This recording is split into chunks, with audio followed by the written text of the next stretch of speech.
అందరికీ జై భీమ్. మీరు ఎప్పుడైనా వెన్నెల జలపాతాన్ని చూసారా? చూడకపోతే ఈ వీడియోలో చూసేయండి.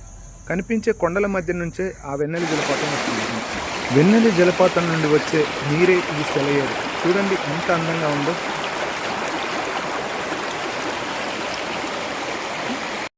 సరే, వెన్నెల జలపాతాన్ని చూసేద్దాం రండి. అగో కనిపించేదే వెన్నెల జలపాతం. చూడండి ఎంత అద్భుతంగా, ఎంత అందంగా ఉందో.